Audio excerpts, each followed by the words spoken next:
Merci. Bon, je suis ravie aussi d'être avec vous aujourd'hui. Je voudrais repartir de ce que disait Isabelle, c'est-à-dire qu'en effet, on est confronté à une très grave crise de l'emploi. Faut dire ce chiffre de presque 6 millions de personnes qui sont aujourd'hui inscrites à Pôle emploi. Et puis, on est aussi confronté à une très grave crise, un très grand malaise au travail pour un certain nombre de personnes. Et évidemment, les deux sont liés, parce que quand vous avez une menace très forte du chômage, avec des taux comme ceux qu'on connaît aujourd'hui, évidemment, on ne va pas aller revendiquer dans les entreprises pour améliorer les conditions de travail. Et donc, on a cette double crise du travail et de l'emploi en France. Et par rapport à cette situation, qu'est-ce qu'on nous propose? On nous propose un programme en deux volets. Le premier volet, c'est continuons à baisser les protections et engageons des réformes structurelles. Les réformes structurelles, ça signifie que, par exemple, une des bonnes manières de résoudre le problème du chômage, ça serait de faciliter encore plus les licenciements. Ce qui paraît évidemment quand même un peu curieux, de faciliter les licenciements pour améliorer la gestion du chômage. Mais ce qu'on nous propose en gros, donc, et vous avez vu ce qu'on nous dit aujourd'hui du modèle allemand, que le modèle allemand est le modèle à suivre. Or, ce modèle allemand, il nous a proposé de la modération salariale, un raccourcissement de l'indemnisation des chômeurs, toutes solutions qui sont venues, enfin solutions c'est beaucoup dire, mais toutes sortes d'idées qui nous viennent des États-Unis depuis les années 80-90, qui ont été reprises par les grandes institutions internationales comme l'OCDE, la Banque mondiale, donc qui consiste à dire fondamentalement que si on veut s'adapter à la mondialisation, il va falloir baisser les protections des travailleurs et les payer un peu moins, ou du moins s'intéresser aux coins socio-fiscaux, ou baisser le coût de leur protection. Ça, c'est le premier volet de ce programme. Le deuxième volet consiste à dire, Jean-Marie l'a rappelé, c'est la croissance va revenir, et c'est le retour de la croissance qui sera la véritable solution.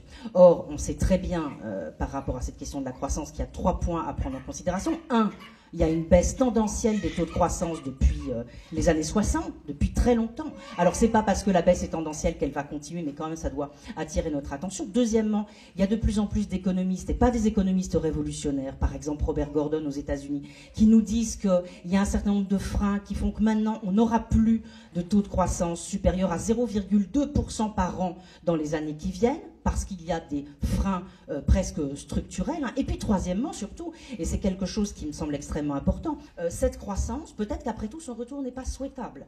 Pourquoi? Parce que la croissance s'accompagne de mots, on le savait très bien dans les années 70, on l'a un peu oublié, mais de mots à la fois sur notre patrimoine naturel, ce sont les pollutions, ce sont les gaz à effet de serre qui risquent d'entraîner un changement climatique majeur, et aussi des mots sur le patrimoine humain, c'est-à-dire sur l'exploitation des personnes au travail. Alors, une fois qu'on se dit que ce programme-là, avec ces deux volets, la baisse des protections et l'attente désespérée d'une croissance qui n'est peut-être pas désirable, une fois qu'on se dit que ce programme-là n'est pas le bon, il me semble qu'on a une autre voie. Cette autre voie, elle tient en 2 points. Premier point, substituer au partage du travail actuel, qui est sauvage, un partage civilisé. C'est-à-dire, non pas se dire on va passer au partage du travail, on y est déjà. On a déjà en œuvre un partage du travail, injuste, parce que vous travaillez dans telle entreprise, vous avez telle qualification, on ne vous a pas formé depuis 30 ans, et ça tombe sur vous, sur votre entreprise, sur votre secteur. Substituer à ce type de partage-là, sauvage, un partage civilisé, c'est-à-dire redistribuer l'ensemble du volume de travail disponible à chaque instant sur l'ensemble de la population, et donc réduire le temps de travail pour certains, l'augmenter pour d'autres, et évidemment, ça m'a parlé tout à l'heure des 35 heures, on est obligé pour ça, parce que ça fait rire tout le monde, enfin ça fait rire beaucoup de personnes, quand on dit qu'il faut passer à une nouvelle étape de réduction du temps de travail, eh bien il faut... première chose à faire un bilan, tirer un bilan serein des 35 heures et essayer de comprendre ce qui s'est passé avec la mise en place des 35 heures. Moi, j'étais au ministère du Travail lors de la mise en place des 35 heures. Il n'y a pas eu que des défauts. La première loi, je l'ai toujours trouvée très intéressante parce qu'elle exigeait des créations d'emplois et elle demandait aux entreprises des contreparties à la réduction du temps de travail et à l'abaissement des cotisations sociales, à l'allègement des cotisations sociales. Donc, je pense qu'il faut qu'on revoie ça. Et puis, deuxième élément du programme, je crois qu'il faut mettre au service de la résolution de la crise de l'emploi la résolution de la crise écologique. Il faut tenir les deux ensemble. C'est-à-dire, au lieu de se dire, on va d'abord résoudre notre grave crise sociale en boostant la croissance, et puis après, on s'occupera de la crise écologique. Je crois qu'il faut faire le raisonnement complètement inverse, c'est-à-dire, on va résoudre ensemble la crise écologique et la crise de l'emploi, et on va mettre au service de la résolution de la crise de l'emploi, la résolution de la crise écologique. C'est tout ce programme de reconversion écologique dans lequel il faut emmener nos économies, dont on sait qu'ils seront créateurs d'emplois, dont on sait aussi qu'ils exigent un certain nombre de conditions. Par exemple, sortir de la financiarisation de nos économies, mettre des fonds et investir fortement en Europe pour se payer ces énergies renouvelables, cette rénovation thermique et tous ces programmes créateurs d'emplois.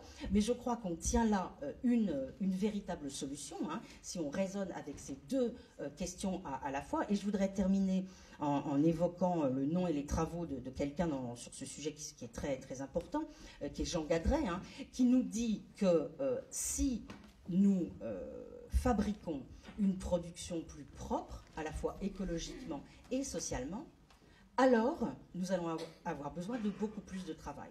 Et c'est ce nouveau volume de travail nécessaire pour faire une production plus propre écologiquement et socialement que nous allons sans doute pouvoir répartir sur l'ensemble de la population autrement. Donc c'est un énorme changement, c'est un énorme challenge, mais au moins je crois que c'est un challenge sinon optimiste, mais au moins qui nous donne de l'espoir.